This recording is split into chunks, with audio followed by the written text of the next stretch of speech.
Hi, everybody. This is Jenni and Pia coming to you live on Facebook. Cheers. Cheers. We actually should sit back a little bit. There we go. There we go. So, I don't want to be too intense. I know, right? We could be like... Anyway, good morning, everybody. Happy Wednesday. This is Pia's Pet Peeves. And we're joining you to talk about... What are we talking about today? Professional communication. Mistakes that make you look stupid. All right. And we're going to help you to look better. All right. Awesome. Yeah. So we're coming to you. We're going to be on here for a few minutes, and we want you to join the discussion. So I think we should just start chatting. Yeah. What do you think? Yeah. And I'm going to... Oh, there's Jacqueline. Hey, Jacqueline. So Jacqueline is a... I went to school with her in the Virgin Islands, by the way. So You're the winner. You're the first person to join. Welcome to our coffee clutch this morning. Wait, and my cup has Larson Family Winery. I wish we had a winery, but it doesn't. And mine has a grammatical thing about the difference between effect and affect. Yep, it's important to me. So Jenni, what do you do? Well, I try to help professionals use good communication for better understanding, and sometimes that is through oral communication if they're doing presentations. You okay there? Yeah, I'm okay. And sometimes it's I promise I don't have anything in this coffee. It's only 10 o'clock here. So. And sometimes it's on paper, how to address emails, the way that you have your salutation, your signature. Sometimes it's having difficult conversations in the office or helping families have better conversations, and just to be clearer and more professional in the way they communicate. Yes. That's what I do. And a great speaker. So if you ever get a chance to see Jenni, she's hilarious. She's so funny. Yeah. No pressure. No pressure. Dun dun dun. Yeah. Dinner and a show. Hey Patty, thanks for joining us. So I'm Pia with Fingerprint Marketing. Guys, probably know by now I have a lot of pet peeves about stop doing things in business and marketing that make you look really bad. Hey Kirsten. So Kirsten is one of our clients, and she has Mesa de Vida, and I just got her simmering sauces in the mail last night, so I'm just trying to decide what I'm going to use them for. She has some great recipes on her website. Hey, Renee. Hi. All our peeps are here. Yeah. So this is Jenni Butz, and she is a speaker and a grammar enthusiast. Enthusiast. Okay. Yeah, I'm not an expert, just an enthusiast. So I think we should start with the story. Hi, Kirsten. I think we should start the story with... So when we were preparing for Facebook Live, you know how you have to put like a little description on there for Facebook Live for the social media post. So I get a text from Jenni like 2 seconds later going, you used the wrong grammar. In our grammar post. Yeah, in our grammar post. It was kind of funny. Yeah. And so we thought that was a great example to talk about today. Yeah, and I'm throwing my mom under the bus today because... Sorry, Nini. I grew up with my mom always correcting me. I would always say, now I can't remember what I say. I say, you and I. Well, I had a teenage son who'd always say, me and Sam are going to the library. And I'd say, Sam and I are going to the library. Because that's what moms do, even if they're not grammar enthusiasts. But Sam and I is not right. It is right. Oh, it is right. It's a difference between a subject and an object. Sometimes what people will do instead is they'll say, so you can either give that to Pia or I. But the rule is, it's a little trick, if you take out the other person's name, what would be correct? I wouldn't say you could give this to I would say you could give it to me. So you can watch Pia and me, not Pia and I, because you wouldn't watch I. Yeah. Right? So it's a difference of a subject or an object. See, when she explains it, it makes sense. But if you had it drilled in your head your whole childhood, so yeah, I'm calling my mom out on that. Yeah, she has some explaining to do. Yeah, and my mom thinks she's the grammar queen. So, wow. Yeah. Now, see, I'm not a queen. Yeah. I'm just an enthusiast. Well, you're kind of a diva. Kind of a diva, but not a queen. Speaking of diva, I got a diva ring today. So if we look really beautiful and shiny, that's because we have a beautiful light that's circling our faces. Vogue. So good. Vogue. That's right. All right, I need one of these. Oh my gosh. Hey, Debbie. Hey, Debbie. Nice to see you. Hey, you guys, jump in and let us know if you guys have ever... Here's a question for you. Have you guys ever gone to use a service or buy a product and there was a spelling error or a grammar mistake that made you stop and think twice about using that vendor? I'm sure everyone has. Yeah. So I did I did some research, and I found this study in the UK really interesting. They said that your sales drop by 42%. Wow. Online if you have even minor spelling or grammar errors. And that's interesting. But then when you think about it, you're giving them your credit card, right, to buy the product online. And there's a lot of fraud and you know, hacking into sites, and people are really nervous about giving their account information. So you need to instill some trust. And the easiest way to blow that trust is to have poor grammar or spelling, even if it's minor. And you know what? We're all human. We make these mistakes, right? For sure. But that's an individual mistakes. You know, if you're making it company wide, they even were comparing Coke and Pepsi, and I guess Pepsi makes 4 times more spelling errors on their online marketing than Coke. Well, yeah, and if you're a solopreneur and you just have 2 eyes to look at things, it's a lot different than if you're in a big company. But what happens is you're sending a message about your business. You're sending a message about your attention to detail, your education, whether you mean to or not. So instead of saying I have to be perfect, what we can do is say I want to send the best message possible. I'm constantly encouraging people, send your stuff to me. I will proofread it for you, not because I'm the expert on anything, but because I'm an extra set of eyes. Right. And so I will look at it again, because sometimes you just don't know what you're missing, and it's helpful to have somebody else look at it. The question I get, and we have talked about this, is when does it matter? When is it okay if you're not proofreading and you're not using spell check? You know, when does it not matter? And I think people have differing opinions. I'd love to hear what your opinions are, you people who have professional interactions. Does it matter on Facebook? Does it matter texting? Does it matter in your emails? Does it matter where you're putting things? And in my opinion, if you're just going to kind of put something up there and go, oh, well, texting, we all understand. Thumbs are clumsy. And maybe Facebook. But outside of that, I think it matters everywhere. Okay, so I like numbers and I like research. So I found another study that polled people, what's your most annoying thing about social media posts? And the number one thing by 34% was spelling and grammar errors. So even though Facebook... True dat. Yeah, true dat. So even though Facebook, Twitter, Instagram, hey Kelly, thanks for joining us. Even though they're kind of cash, you're still representing your brand. Yeah. If it's a personal page, maybe not so much. But you know, if I'm on Fingerprint, and hey, you guys, call me out, because I'm all about improving my game, right? So call me out if you find something. But let's use, I don't know if anybody saw my Facebook Live a couple weeks ago when I talked about the difference between complaining and criticizing. I think I see on Facebook a lot people saying, oh, you're a grammar Nazi, blah, blah, blah. And I think you can correct someone privately, and you can correct them respectfully. Absolutely. Instead of going, oh, look, everybody, look at that mistake. Because we all make mistakes. I make mistakes, and people get perverse pleasure out of pointing it out, I have to say.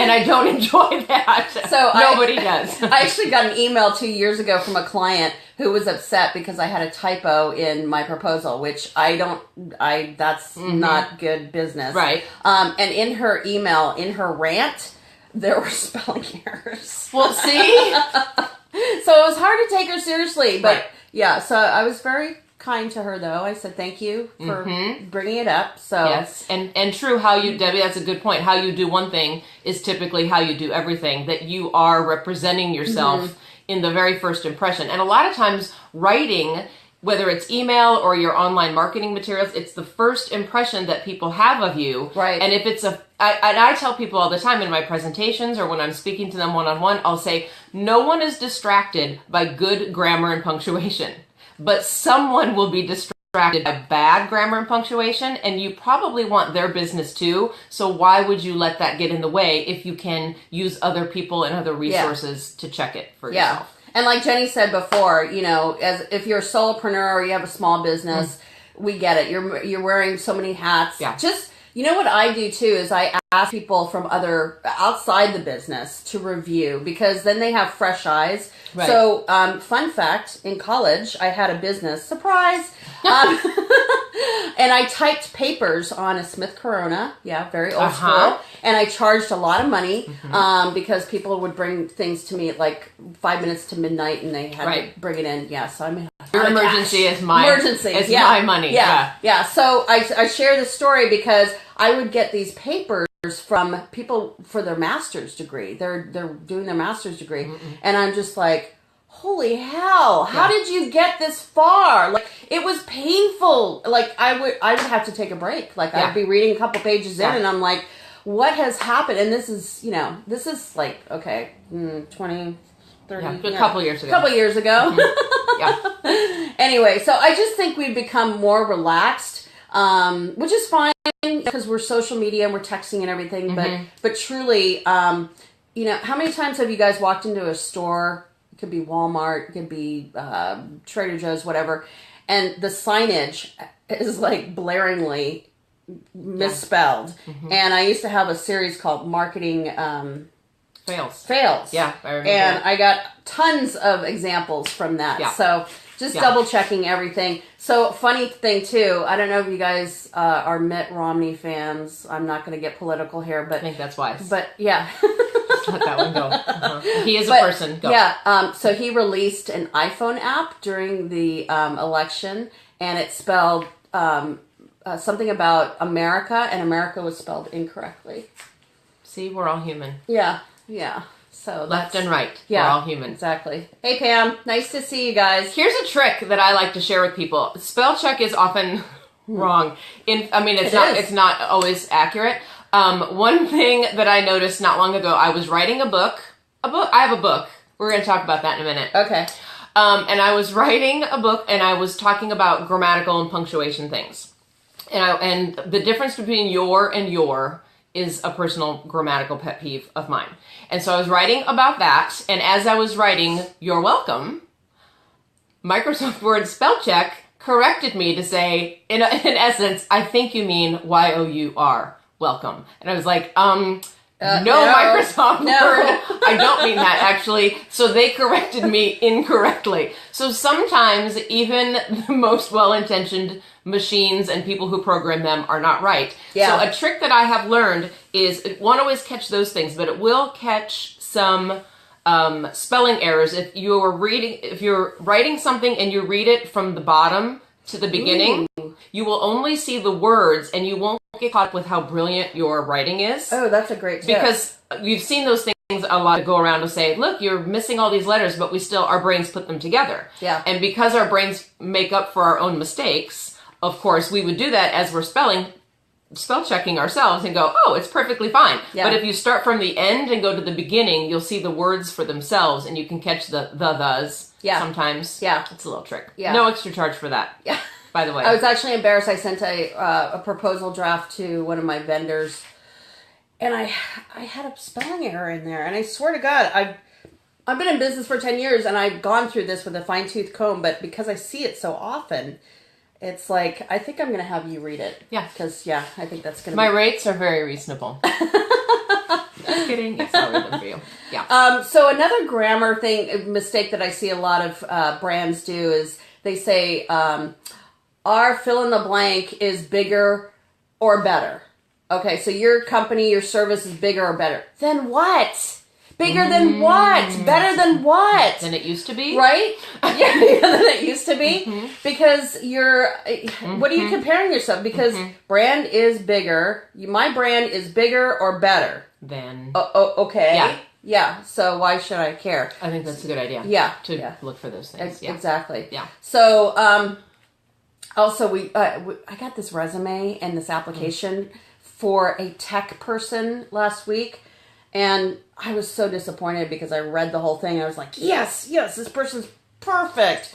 And then I read it more carefully, and even though the job description said you have to be detail oriented, it was mistakes. Yeah, big mistakes. Yeah. And I called her out on it, and she's like, "Oh, I was just excited." I'm like, "Yeah, I get it, but this is a resume and an application. No matter how excited you are about the position, yeah." I think it reveals a mindset when you're sending in a resume or an application or an introductory email or something. It reveals a mindset that said, "I'm so hurried. I can't be bothered to double check my work. Yeah. And that's not someone you want to hire, whether it's for an employee or as a client. You want someone, because I know I'm tempted to say it's good enough. And as I become a woman of a certain age, I'm trying to change that and to amend it to be, it may be good enough for certain things, but when I want to make a good impression, I find whether I'm speaking to a group of a dozen or hundreds, I want to give it the same quality and the same attention to detail because it reflects my integrity. Right. And I want someone who has the first impression not to be, well, I bet she could get better. Yeah, you don't want that for your marketing. Yeah. You don't want that for communication with your clients, or even when you're talking to your employees, if you're having a staff meeting or team meetings. I don't think professionally we ever want to give the impression that we're just phoning it in. That's a really good point. And it's so distracting. I've read ebooks that are online and there's one typo or one spelling error, and it's distracting because it interrupts your message because you're stopping the reader right away. Mm-hmm. And then, I'm not as strict about it as Miss Jenny is, but it is distracting because I'm in the middle of the story and then all of a sudden I'm like, wait, what? Yeah. What? Yeah. Yeah. Hey, Susan. Hey, Joyce. Hey, Catherine. Hey, Laura. Thanks for joining us. Yeah. Hey, can you guys share, if you like this conversation, give us some hearts and some thumbs up, and let us know if you've had any opportunities. Anytime when you have, I have someone calling me. Reject. We don't reject you as a person. We don't reject you. See, the difference between complaint and criticism. Yeah. Hey, Mike. Hey, Chelsea. I want to know if you guys have ever gone to buy a product or use a service, but have stopped when you saw an error, spelling, grammar on their website or in their proposal or just from any of their marketing collateral, and what was going through your head. Share your story, please, in the comments. We'd love to... You know what I think an exception to that is, and I have learned this as I've gotten to be, again, a woman of a certain age. No, there's no exceptions. If English is not your first language... Oh, yeah. And you are a business owner, and you are, whether it's on a menu or on signage or something... my inner English teacher wants to come out and go, do, do, do, do, do. Yeah. But I'm learning to go, okay, that's what makes America great. Yes. Is that people come here from other places and they have the opportunity and they're trying to assimilate and use the English language. Yeah. And they are not going to do it perfectly like a native English speaker. It's true. when people who grew up speaking this language can't be bothered to get it right. Yeah. As a former high school English teacher, I keep thinking of all those students in my class. I wanted to shake their shoulders. But I know they heard it. They couldn't graduate going, I had a terrible English teacher. She never told me the difference between subjects and objects. Yes, she did. Yeah, just blame the teacher. Yeah, Mrs. Butz did. I tell you. Yeah. She did. She did. And just as a reminder, you don't have to be a great speller. You just have to take the step to get it proofread. Yeah. So the other thing I saw the other day was online was H&M is a store that sells clothing, and they had this T-shirt that said it had a quote about being a genius. Guess what they spelled wrong? Do you think they're trying to be ironic? No, I actually did. I did some research, and it was actually just a mistake. Yeah, just a mistake. So you know how when people say you are what you eat? Have you heard that before? I'm sure you have. Yes. Yeah. So and you probably agree, I think you are what you write. Oh, yes, to a great extent, for sure. Yeah. Mm-hmm. So if you take it as a personal, personal brand, then I think you can see it a little bit different. Yeah. So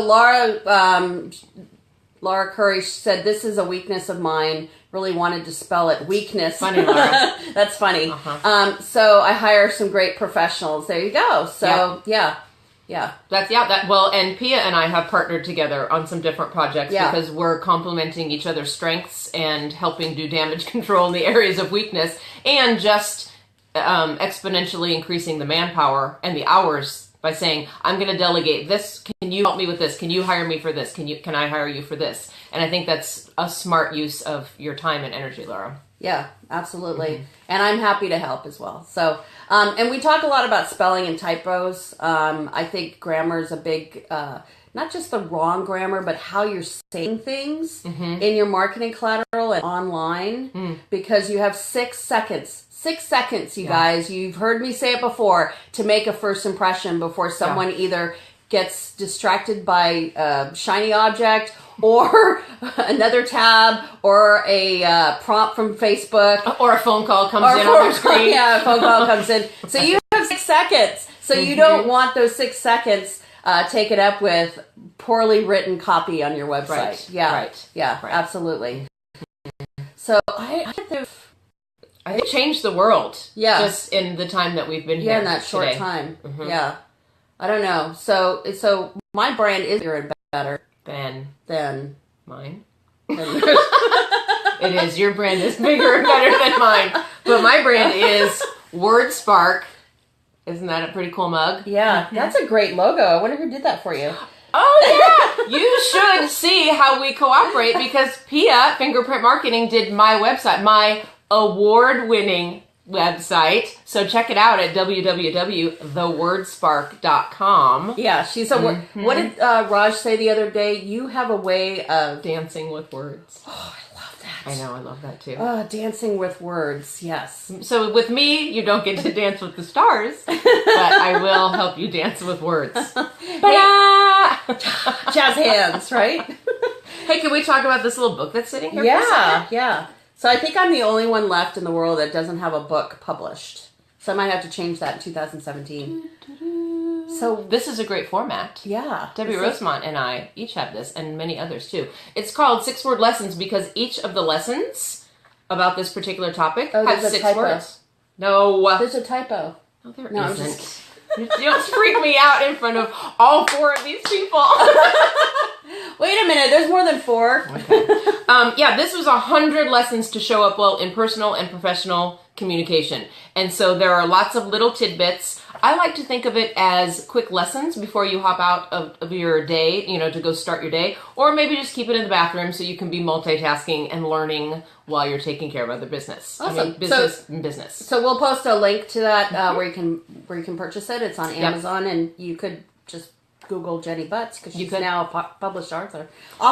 So I actually thought of one other thing I wanted to share with you guys, and it just happened this morning. My husband was on live chat with a bank, and live chat is becoming more and more prevalent on websites. It's super awesome because it gives your potential clients another channel to communicate and get, we're all kind of like, I want it now. I want the answers now. They don't want to wait.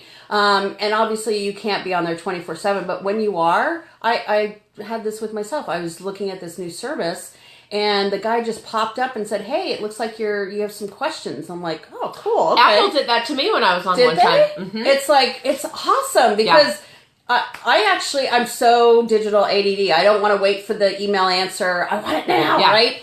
So he answered all my questions. So it's brilliant. So we're adding live chat to we actually have it already up. So that's good. We have live chat on our website. Instant marketing emergency questions and answers. Yes. But I bring it up because my husband's on live chat, and obviously this person English is not their first language. But they were not giving him the answers that he was hoping that he would get. So just having the poor grammar just threw him into a tizzy. So, and it was a huge bank.